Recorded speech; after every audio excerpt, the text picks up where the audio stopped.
Did you have that love at first sight? No. There was no love at first sight. Wow, Mohan, very quickly don't say no.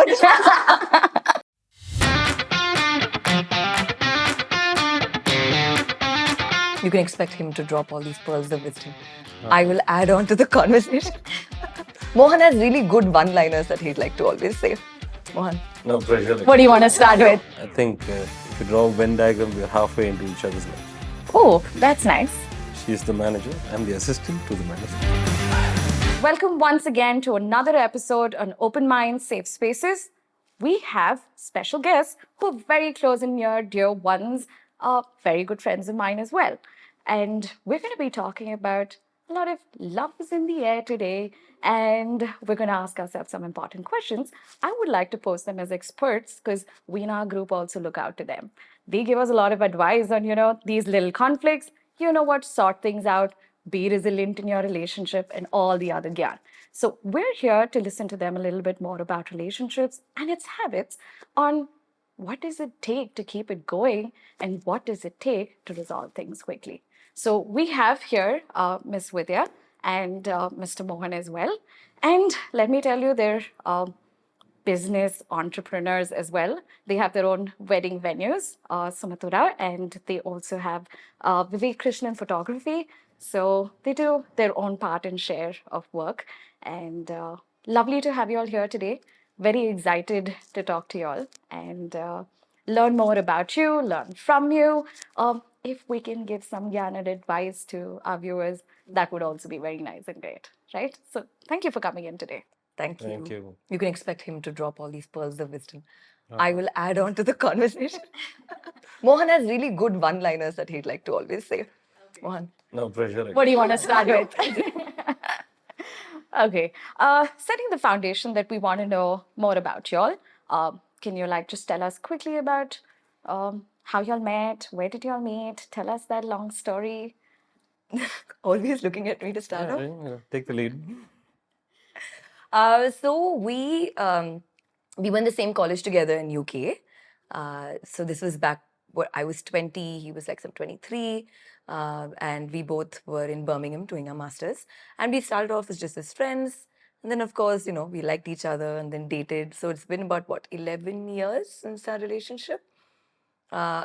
Dated for about 4-5 years. Been married for about 6 after that. Yeah. And in Birmingham, we were barely there for about a year. And then we moved back to Bangalore. He was in Chennai, we were in Bangalore. So we also did a bit of long distance for about a year or two until he moved to Bangalore. And then, of course, everything was quite easy. I think from very early on, we knew. Did you have that love at first sight? No. There was no love at first sight. Wow, Mohan, very quickly don't say no. No, we were good friends, but not we didn't friend zone each other, but we had really good banter. Right from the beginning. I know about this. We generally fall in love with the one who already has their eyes on us, but through banter. Yeah, so we always had really good banter going on. We had a lot of things in common, like movies, our interests, and the way we speak to each other also. Way of thinking, all similar. What is this thinking? Thinking in general, let's say about religion, politics, life. I think if you draw a Venn diagram, we're halfway into each other's lives. Oh, that's nice. Yeah, so which is how you say, opposites attract or whatever. I think we always think the other way around. I feel like you have to have a lot more common elements in order to be able to sort of, coexist with each other. Because at one level, you all are not compromising, you're not adjusting. You'll have to assimilate. So you'll have to sort of blend in.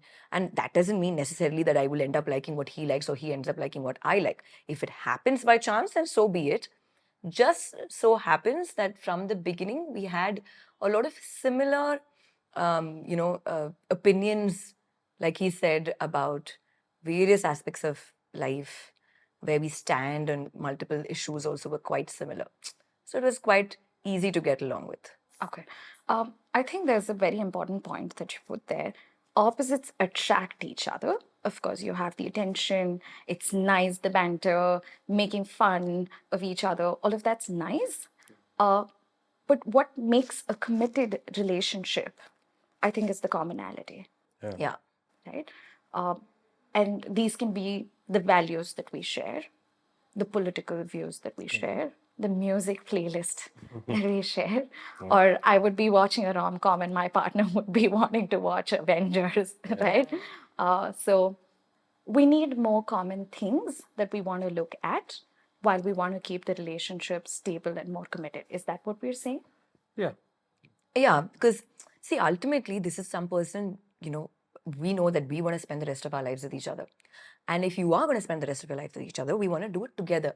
And by together, we don't mean, okay, I'm just constantly in this, like, I'm in one room, he's in his room, he's doing his thing, I'm doing my thing. Could be, yes. Sometimes I'm reading a book and he's watching something else on TV. But the fact that we're very comfortable to share that space with each other, I think, is what's important. And over and above that, so that's our, say, you're doing your thing, I'm doing my thing. And over and above that, we have a lot of shared interests and common interests, which is what is making us, sort of be happy in that relationship, because you don't feel like you're having to compromise on a lot of things or be like, oh my God, there are 10 things that he likes and there's one thing that we have in common, and how long can you keep doing that one common thing together? Because we have that array of options to choose from in terms of what excites both of us, that's been very good. But obviously, I'm not saying it's all hunky-dory, right? Like, obviously, we have a lot of things on both sides that may not interest each other. But like he said, if you put it in a Venn diagram, the overlaps are a lot more, which makes it easier. Understood. What are these common interests that the two of you have? I guess you could judge. I know about your golf. Yeah. Yeah, so we both love Movies, golf, golf, music. music. Yeah, music is there. Yeah. Why are you hesitating with music? And you'll have common friends. Common friends. Yeah, common friends for sure. Yeah, that's been one good thing. We both have gotten along very well with the set of like each other's friends, so Humor. that's been good. Because I think we I mean, I we appreciate like good sense of humor. He Yeah. has good sense of humor. Who's the funnier one? Yeah, I'm also the shy one. Yeah, I mean, to start off with, and then after that, When I'm sober. So, okay.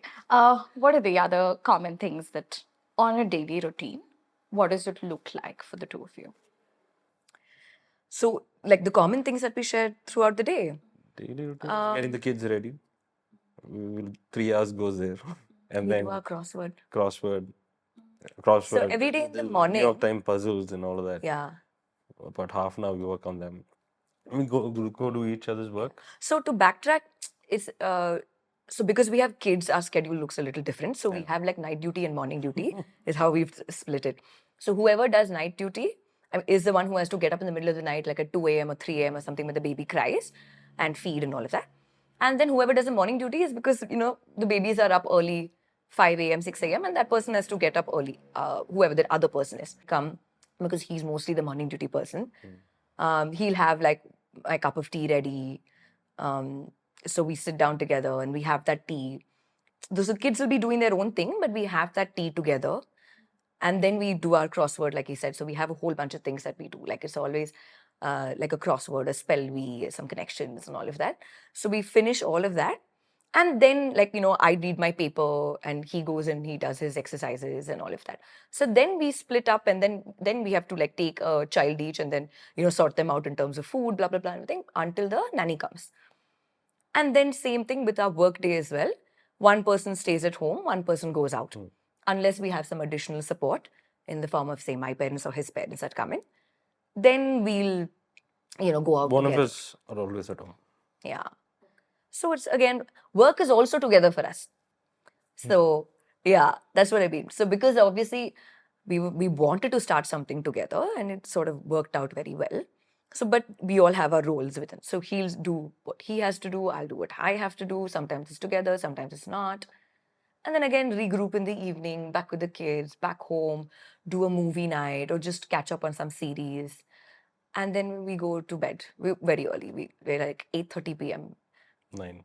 to 9 bedtimes. And what time do you all wake up? Again, night Depends. duty, morning. I wake up around 5. 5, 6, yeah. She gets up around 7. That's a lot of discipline. Through the entire conversation, what I hear is a lot of rituals, habits, discipline, and routine. Yeah. We're always on a timer. Yeah. You all sound very organized. Is that what's working for you all? Definitely, We have a calendar. we have a She social. put me onto a calendar. So I'll have to enter my golf days, my auction days, my work days, my interview. It's always there. But Yeah, we have a we have a home calendar. I mean, yeah, the we have a work key is calendar and to, a home calendar. yeah, the key is to obviously stay organized because you have to. I mean, became especially, we were always organized. This became especially true when we had kids because it's a lot to manage your work as well as your home front and all of that. And I'm saying even the smallest of things that you generally tend to overlook, like your regular home maintenance, cleaning, like, somebody has to come and, clean out the fans today. That has to be scheduled because otherwise you forget, right? So we have like a cleaning day. Once in 15 days, this needs to get cleaned. So you have to put XYZ on the jobs. We have reminders for how often, like, things in the house need to get replaced. She's the manager. I'm the assistant to the manager. Yeah. But yeah, it requires a lot of organization. And because of that, which is why I was telling you, like, earlier that our social calendar is looking very good for this month and the next month. Because, like, we open it, it's all full. And I'm like, yeah, we have a life. Okay. And how do we become so organized? What I think you have a very simple tip for all of us. If we're running a family, if we're couples, if we can plan things ahead, if we can schedule it, it becomes easier. So what you're saying is we become more committed to it, it comes in the flow, we know what to do next. Yeah. Right? How do we become so organized? I think it's the only thing that works when you have kids because we also have a schedule for our kids. Especially the little one, he sleeps by 6:37. After that, we have our own time. That's when we can schedule some going out time. I can call my parents home to babysit the kid who's sleeping, and then we can go out. So all of this we already know that this guy's going to sleep at 7 or every single day. So I can call my parents and be like, "When are you free?" And I'll put it in the calendar saying, "Okay, Friday night we're leaving, so you come over." Something like that. Do your parents also have calendars now? No. No, they don't, but they have a lot more active social lives than we do. So it's not like, so if somebody calls us for something and so we can't immediately be like, yeah, we'll come. We'll have to call everybody and be like, are you free? Do you have any other plan? No? Okay. And then sort of come back and then say, can we make it? Can we not make it? And things like that. But yeah, like he said, The only thing works. that's the only thing work. You have to be organized. If you want, because what tends to happen is you get so caught up with, say, your work or just your kids and your kids that you forget to do things for yourself or spend time with each other as a couple and all of that. But when you're organized, you will compartmentalize your life like a little bit. So you'll be like, okay, morning is my family time. Morning is also under that family time. Mohan and I have a sub couple time. So it's like that. Then, I have a me time with my paper and he has me time with his exercise. And then we have work time. And then we come back and we have our family time. And then if we want to go out, we want to have a break. Essentially, we're going out as a break. So at that time, we don't want to take our kids along. I mean, unless there are other kids around and they can have fun. So it's a break for us. So we had to consciously be like, we have to compartmentalize certain portions of it in order to be able to do it all. Because tomorrow, I mean, the one thing that we really didn't want is to resent this change that has happened in our lives in terms of everything, right? Like your career, because we're entrepreneurs, we don't really have working hours. It's all over the place. So we're forced to bring in some sort of discipline and organization to stay sane. I think this also started like 6 months back, or 6 to 8 months back. I think when, let's say, I'll just tell her that I have a golf day tomorrow. She's like, no, I have a meeting tomorrow. You can't go. Yeah. Like, no, I already booked a slot. I have to go. I told my caddy, I told my other friends that I'm going or whatever. And then she'll be like, no, you have to cancel. Then I had to cancel because meetings are more important than golf. And then now we track it, and then I see that he gets 3 golf days. I'm getting 1. Okay. And then now I know. I'm like, oh, excuse me, you've already gone thrice. Calm down. So anyway, she'll plan. So now that it's on calendar, so she'll know when she can take her meetings. She'll know, okay, I'm not there on a Tuesday, so I'll take a meeting on a Wednesday. It won't be a last minute plan. Because these are things that you look forward to, especially when you have 2 kids and you're working from home, when you don't have a schedule like it. And I don't go to the office 9 to 5 to get a break from home. Sometimes my working day starts at 5 a.m. itself. Start working when the kids are sleeping because that's when it's peaceful. And then they wake up and then I have to stay back. She goes out to work. Means I'm always at home. So I'm looking forward to this golf day. And then suddenly she throws a meeting day on it. I'm like, shit, this is so bad. Yeah. Anyway, this is working out well, the calendar thing. What do you prioritize in your relationship between the two of you? I prioritize being straightforward. Oh, those. Okay. Yeah, I mean, whatever values I think. I thought activity she was talking about. No, I don't know. Are you talking about activities? No, No, talk about what values. values that you're Yeah. prioritizing in the relationship?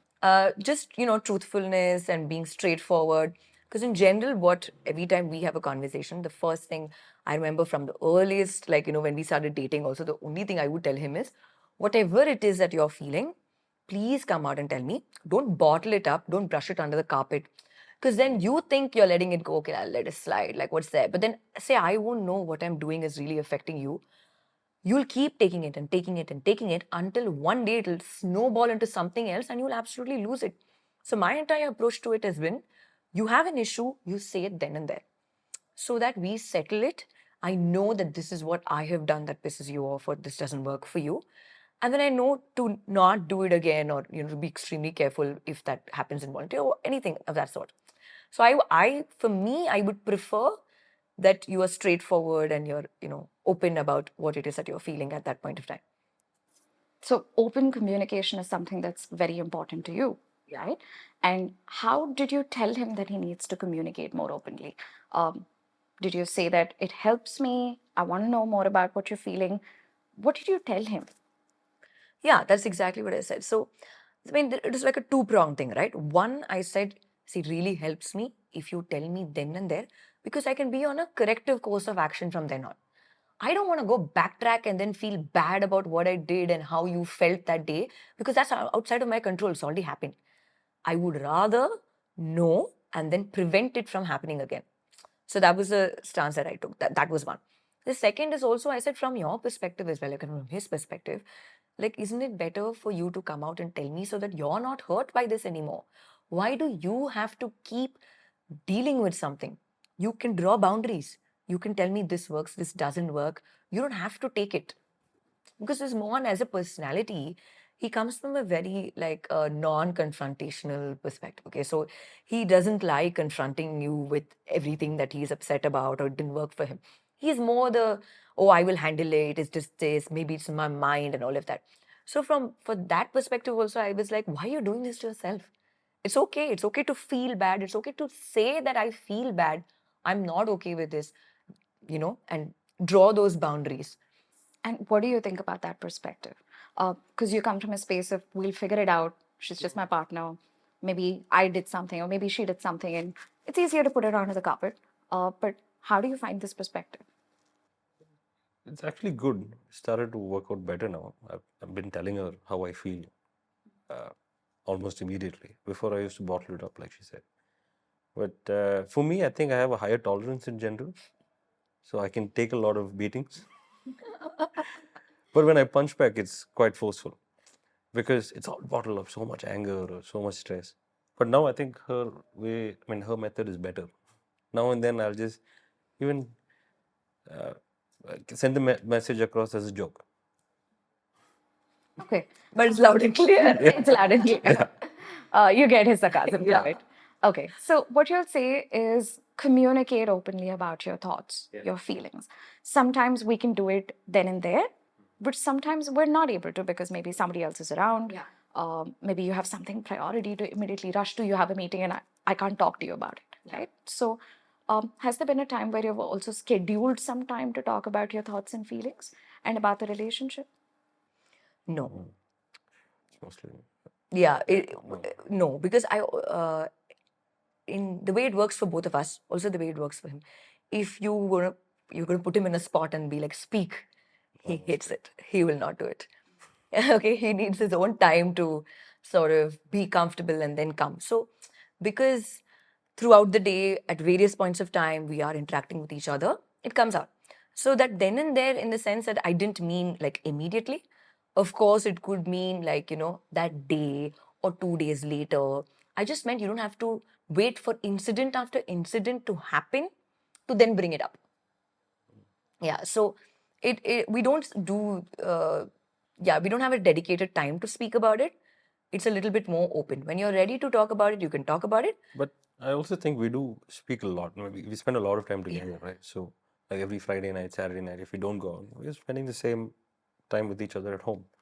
So if there's good music, good alcohol, we just tend Yeah. to So we're just having go like on really, conversations, conversations about everything, like maybe just relationships, life as of now, what we want to do, a great movie that we saw, our opinion about God, we go really philosophical about things. Yeah. So it comes out. Okay. So communication is something that's essential. You mentioned something called boundaries. What are these boundaries and how are you all reinforcing it in your relationships? Because very often I've heard a lot of clients say, no, how can I set boundaries? What do you mean by setting boundaries with my wife? What do you mean I can't tell her what I want to? Right? I've often heard that perspective. However, as therapists, we recommend that we set boundaries. Boundaries, I often say, are nothing but showing somebody the way towards the door. Right? Because if we don't, they're just going to jump in or they don't think that they have to leave. Right? How do you set these boundaries? Do we have one? Do we have boundaries? Of course. Clearly, she has. No, just in terms of me knowing, okay, just now he said, like, his golf days. Correct boundaries. So his Understood the question now. so he draws his boundaries in terms of you can't keep making me cancel on things that I like. Okay, so if I think my work is priority, or maybe both are doing the same work, but the tasks that I'm doing is of a lot more importance, and if I say no, you can't do this, and you have to sacrifice XYZ for me, he draws his boundaries in terms of no, today is my golf day, and I have to take it, and then I have to plan my day around it.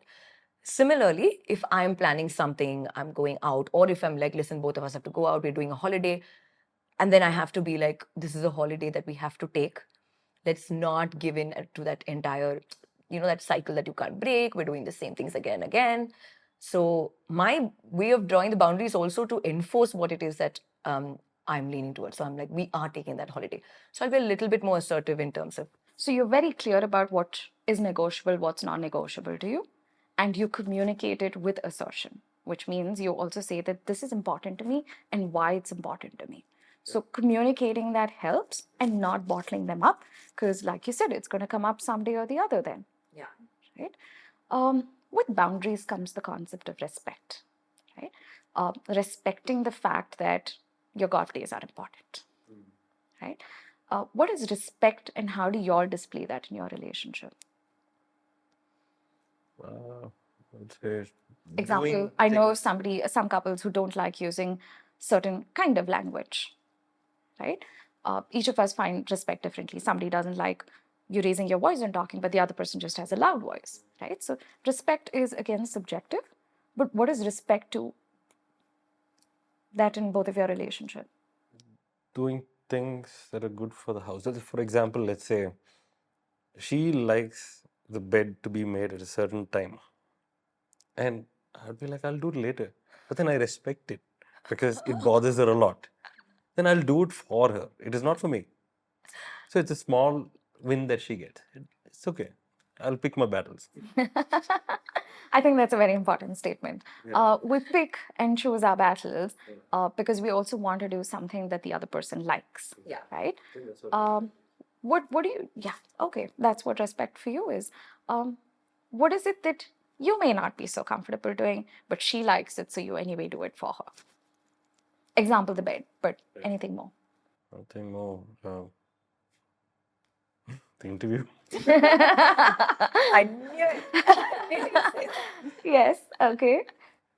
It's, see, I'm not very social. As in, it exhausts me talking to new people, making new friendships and all of that. Because I think I have enough people in my life already. So I'll put that effort for her because I think she likes meeting new people. She likes to talk a lot, or I don't know, go out a lot. I'm a little laid back. Yeah. And how do you feel about the fact that he puts in the effort to something that you like? Yeah, of course. So that's what makes a relationship work, right? So knowing that, which is what I said, even though those overlaps are quite a bit, even the ones that don't really match, you try to put in that little bit of effort so that at the end of the day, both of you are a little happier.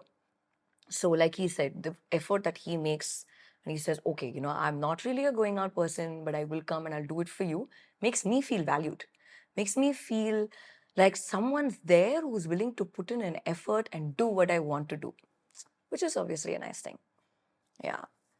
So, I mean, the thing is, I would like to, reciprocate, but whatever he likes doing anyway, I like doing. It's Okay. not my fault. And what is that? Can you tell us two things that you do that's something that he likes? What I do that you like? I like very few things in life. Yeah, that's what I was saying. So it's quite easy for her to do it. I will always join him for My a drink. demands are less. I will always join him for a drink. Even if Yeah. I don't feel like drinking, I'll be like, Yeah. chill, I'll have a drink with him. I want to give him company. That. And then, Let's see. yeah, I like watching football. I used to watch football with him. Used to. So, doing things that the other person likes is what motivates you to stay in this relationship, right? We like it because we feel valued. We feel like somebody takes interest in our needs and our actions. And that's the little bit of a cutting edge, is what I see there. Makes you stay committed to the relationship. We do have conflicts. We do have disagreements. We may not like the approach of somebody. We may not like their communication style. How do you deal with these conflicts? Me, I think. I think, go on. So in general, when we have an argument or a fight, I don't like going to bed without resolving it or at least talking to her about it. So that's my routine. I wouldn't say it's a routine. It's more an irritation that I have. I can't go to sleep without talking about it. Resolving. Yeah. Right. At least You see talking. how I know that- it doesn't You resolve. see how that changed from bottling it up to now, I just want to get this off my chest. Yeah, sometimes I don't even know if she's upset at me, right? She could just be upset. So my goal is to find out, is it about me? Look at him. Primary. Are you mad at me? No? Okay. Okay, I can sleep today. Morning, I'll figure out what you need. I'll give her the space. But I can't give her the space if it is about me. But I try to sometimes, yeah, at least a couple of hours. Okay. So you ensure that by the night, before you close for the day, Yeah, that's for me. you talk about it, right? How does she receive that? What is her type? She needs to talk she'll about say it it is then? not about you. She'll keep, I know it's about me. But she'll get there. I just have to ask like 4 or 5 times. And then she'll be like, yeah. Then she'll tell me. Then I'm like, yeah, okay, fine. That. I think eventually she'll also know that this has to be resolved. If not, Yeah. it's going to be a bigger issue. The Yeah. longer you wait, the larger it becomes the problem. Yeah. So, yeah, earlier we'd said, right, like we definitely want to talk about it or we want to address the conflict and all of that. So, just as sometimes, that's why I said then and there doesn't necessarily have to happen. Because, like, sometimes first I need time to process my own emotion, understand why I'm feeling this way. Am I overreacting? Or is there some merit to my reaction? And then once I have that in place, I would like to speak to him. So you take your time off, you analyze what you're going through, and then you'll come back to each other, communicate it, give the space that you require, and then talk it out. Yeah.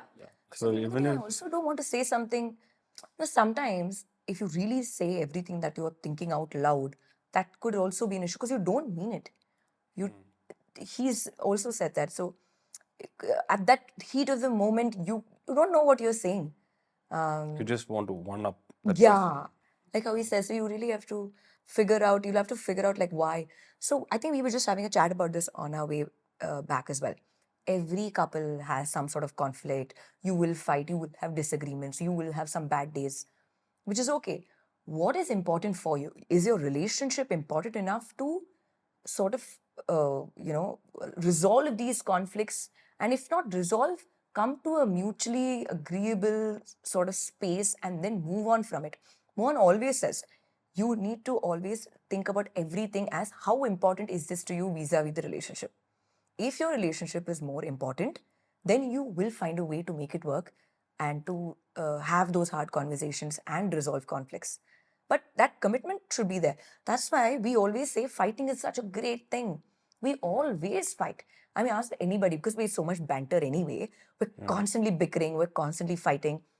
But that's what's keeping the relationship alive. We fight for each other, I guess. If you don't fight, that means you're dead. There's no relationship. So you're fighting for something, right? So I mean, it's us against the world concept. So there are external factors. It's always affecting the relationship. You would fight because this person said something, that family member said something. But then you should always, the larger picture is us. So who cares about these guys? First, because you say sorry, what I didn't stand up for you when that fellow said something, because I'm not the confrontational guy. So I normally hold back. With her, I've started to become more confrontational. But with others, I still don't. I still muted, quite silent. I know I have to apologize when I go back home. Even if I don't mean it, I'll still say it first, and then I'll think about it, and then I'll mean it later. I'll say it first. Okay, so what you're saying is there are two individuals, they may have disagreements, but you ask yourself the question, am I prioritizing the relationship?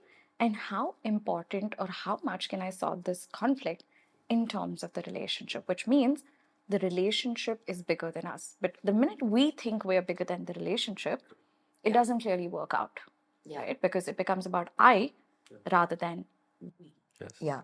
It's You know, like we a were- company.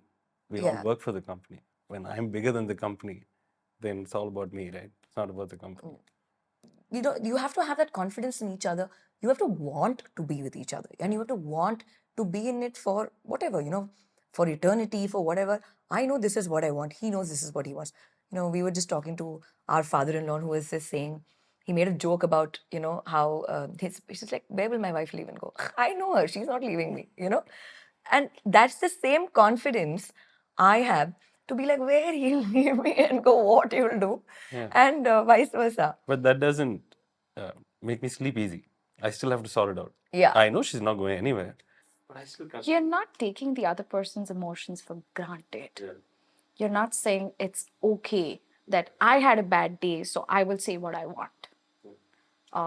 I'm feeling low, so I can have a disagreement with you and just sleep it off. No, you're saying, yes, I felt this way. I apologize that I made you feel this way. Come, let's sit down and resolve it. Okay. Except not so organized. No, I hear that all. And I'm just probably just rephrasing what you're saying. And how do You're you putting it deal in so with- nicely. That's how we should have structured it. how do you deal with in-laws, right? You spoke about your father-in-law, and y'all have a family of your own.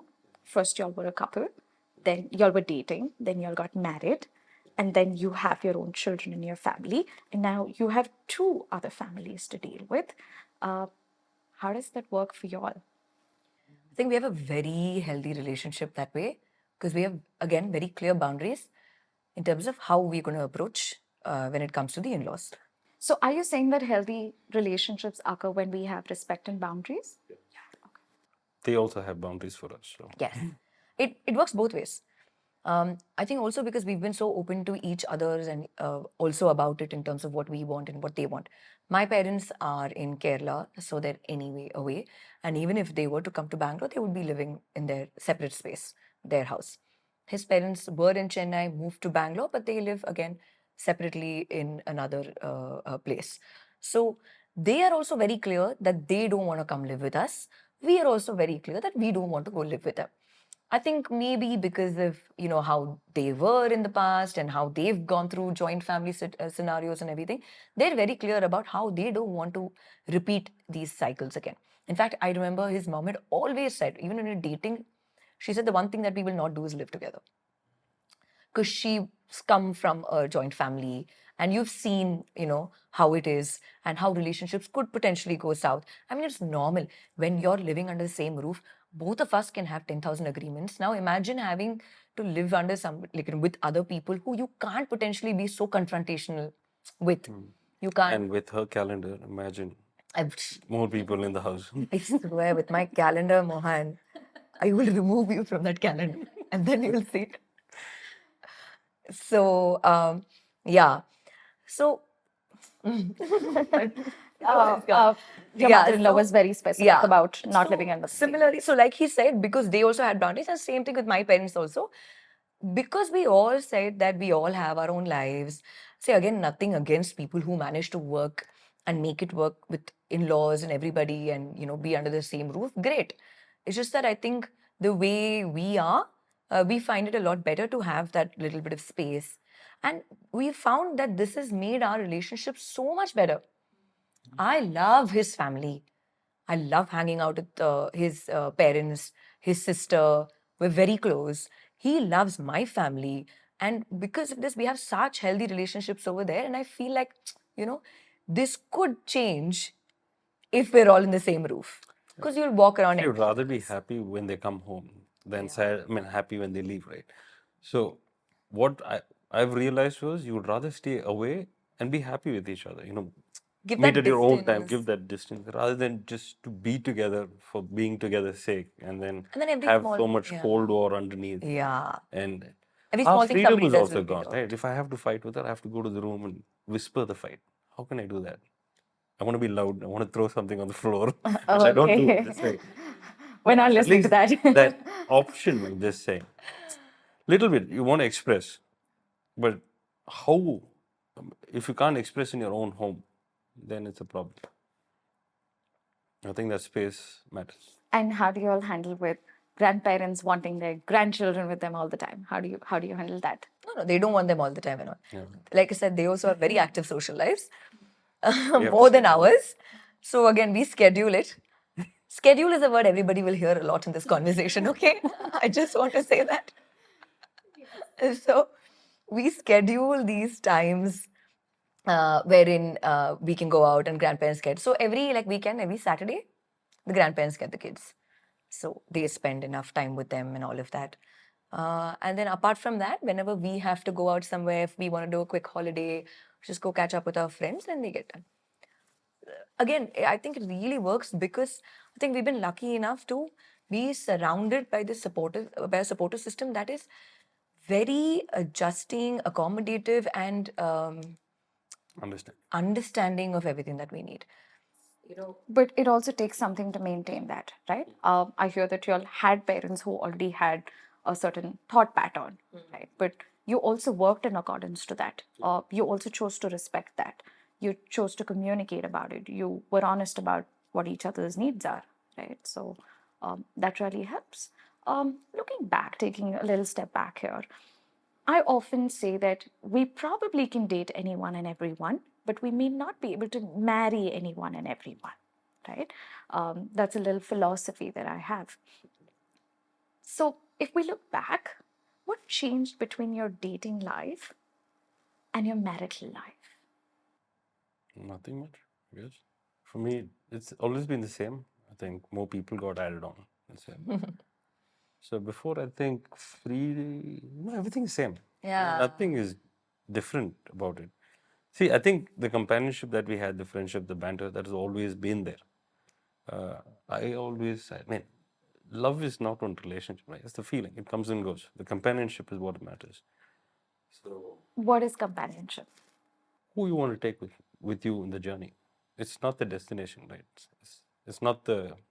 It's not. What does that say? It's about the journey and It's not. Yeah. It's not even about the journey. It's the companionship on the journey. Who's even if with you you in don't, that journey that you're yeah, taking? even if you don't reach the destination, even if the journey is not great, who do you have with?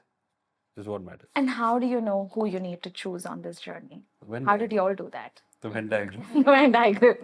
But if you can tell us, how do we choose and how do we know that, yes, this person's on this journey with us?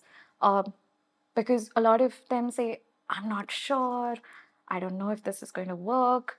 I might as well stay single. I don't know if I'll attract the right person. So So that's me. what? Yeah. So what happened? To just give you a little bit of context, when we started dating, I mean, so I asked him out first. Okay, so I knew I liked him. Underneath all that banter, I was like, oh shit, I probably do like him. And then I went and asked him out, and he was like, yeah, okay, cool, we can give it a shot, I guess. And things like he played it very cool. Okay, yeah. So with him, what it was about. So I was like, okay, we'll date, we'll see where it goes and all of that. But he was always so cautious. He would always be like 2 steps behind because he didn't want to go head first into anything. Yeah. And he was always so careful. But then with me, it was because in general, again, I think it ties back to like maybe who I am.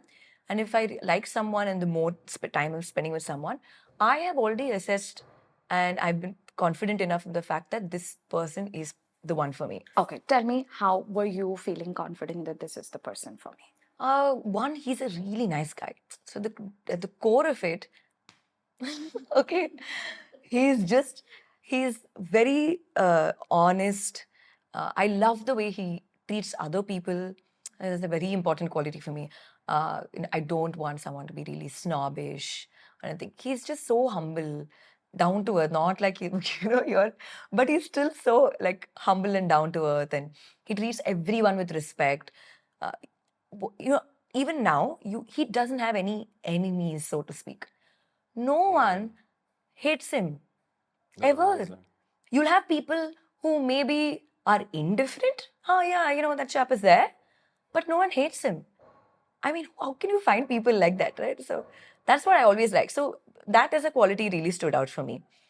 Then I think everything else, is just just got ticked along with it, like, great sense of humor, very passionate, intelligent. So those things then started getting added on. One thing is he's really, really true to his word. And yeah, that honesty aspect of it really stood out. So that was pretty good. Okay. So while you were dating him, all of this sounds great. But what are the qualities you were looking at when I wanted to get married to him? Right? I love this guy. That's the foundation of this relationship. But does he qualify for a marital relationship? Is he, in other words, husband material? Right? What were you thinking about at that point in time? I mean, it was literally just the same list and how dedicated and committed he was. That's it. Keeper. So I didn't have a differentiation in terms of, okay, we're dating and now we're going to move into a married phase. I think 1 month into a relationship, I knew I was going to marry him. Yeah. So this question you should answer. What made me marriage material? You. You only said, let's get married. Yeah, that's what I'm saying. I had to ask him out. I had to tell him, let's get married. I'm like, okay, time for baby one, time for baby two. Problem with me is, I get cold feet. I think a lot. I do my calculations. I do my analysis. But I won't take that first step. She'll push me off the cliff. And how does that work for you? Because for me, it sounds like great. Like for me, it's compatibility. One person takes the lead, one person is probably able to be okay with the decisions that are there. It works. But if both of them wanted to take the lead, I don't know, does that lead to conflict? So this actually sounds like it works, right? Do we take the lead? I think she takes the lead. Yeah, I mean, like, because, yeah. I do the analysis. She takes the lead. Yeah. She's like the CEO. So Like the obviously, assistant to the it's just that, yeah, of course, if there are certain areas where he takes the lead. Yeah. Okay. For instance, how finance is his area, is his expertise. He says he decides what happens. More, how it is not happens. her area. Therefore, it became my area. Hey, nothing like that. You're better at it, Yeah. and therefore it is your area. Okay. We play to our Finances strengths. is- Okay. Tell me that. Tell me play that. to our What are your strengths and what do you take lead on? What does he take lead on? Yeah. So we play to our strengths, and finance is definitely his strength, so he takes his lead on that. Keeping in touch with friends, she takes care of. Period. I think finance is the only thing that's in his kitty as of now. So it's just that, yeah. Yeah. And then most of the time, I drive around. Oh, he's also the designated driver. Yeah, that's about it. I think I execute a lot more things outside the house.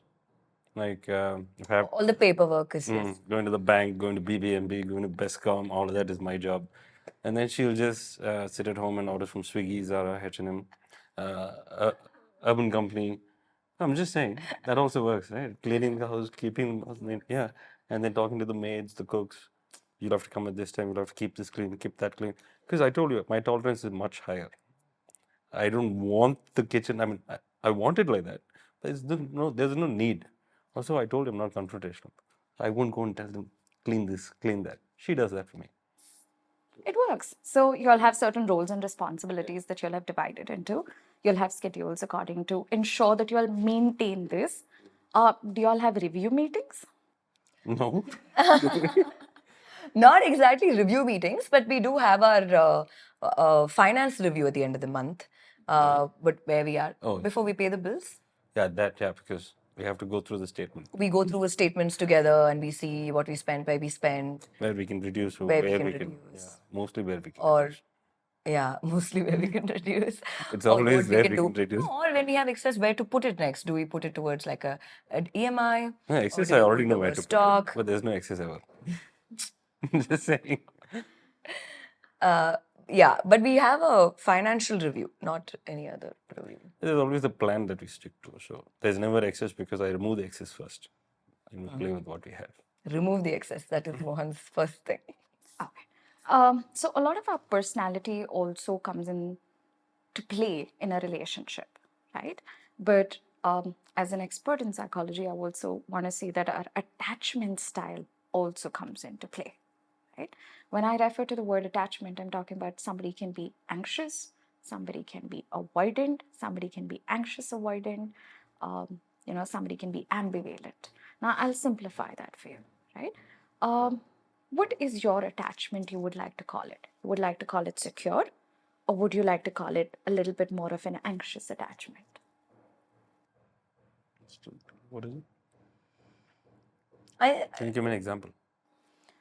Anxious attachment is I'm always on my toes. I will lose this person. I'm scared. What will this person judge me as? Is it that? Or because I don't see any avoidance, yeah, it's a very secure attachment. see. There's no fear of losing. With her? Okay. I don't think. See, we talk so much. We spend so much time with each other. So some way or the other, we get the message across. It has never been that. There's security, but like you said earlier, we don't take it for granted. So the attachment is more secure. However, whatever needs to be addressed, there is a tinge of anxiety attached to that. Okay.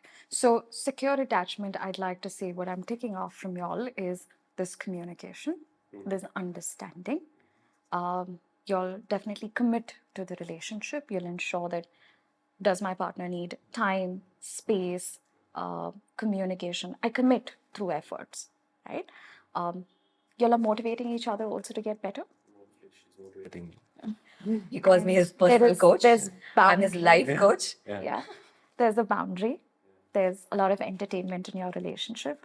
And there's undue respect for each other and each other's families as well. I think there's a lot of sacrifice as well. I Yeah. think that's very important. Sure. What I technically call it as is my cucumber technique. Okay. So whenever couples come in, I talk about these are the essential qualities that we want to desirably be for.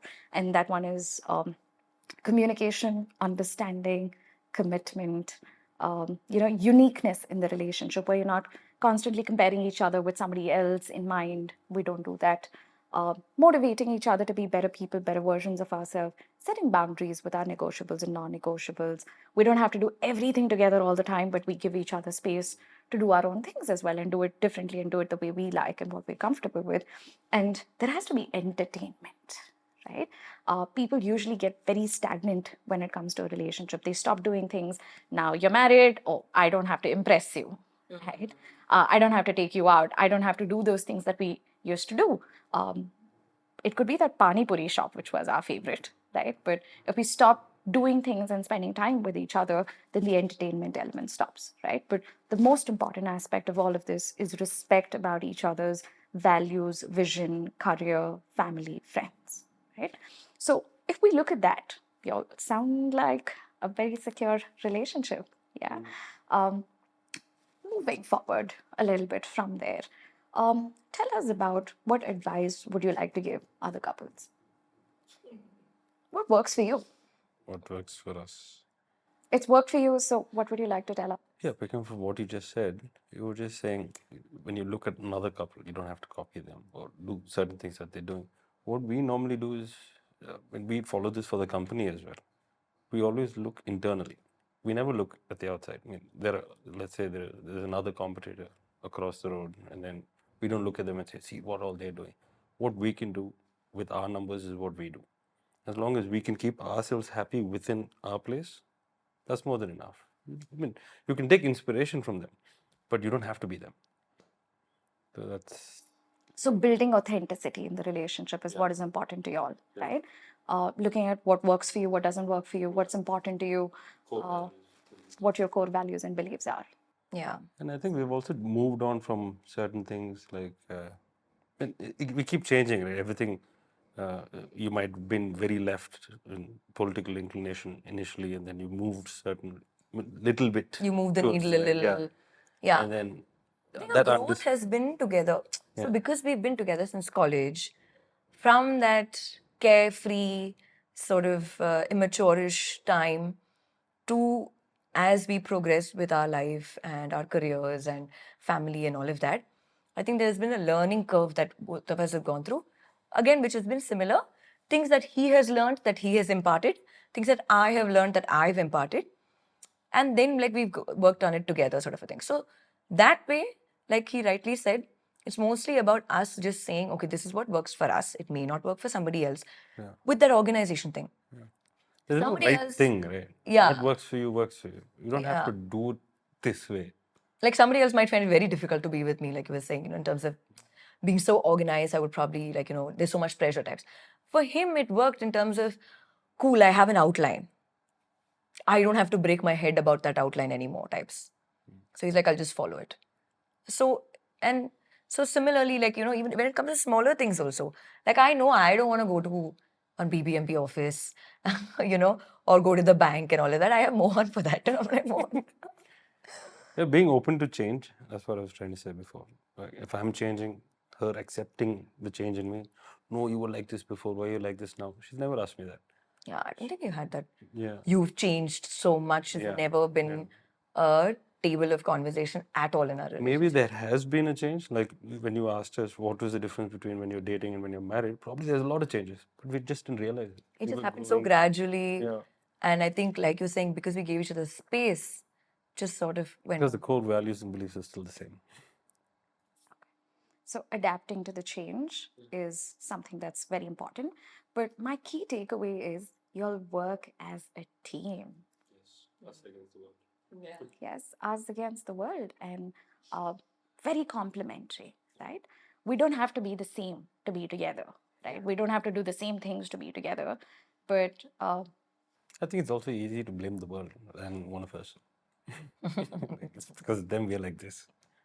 1, 2, 3, and we're going to go into a rapid fire round and quick. Okay, so you get to point out at each other, you point at yourself, but there has to be an answer. Who's the vacation planner? Who changes most diapers? I didn't know that. Okay, who's the financial officer of the house? Okay, who's the romantic? Who's the talker? Who says sorry the most? Okay, thank you so much for this lovely conversation. It's been great talking to you all. So many things to learn from the two of you. And I'm sure so many key takeaways from this conversation. And wishing all of us having happy married lives. Thank you. Thank you.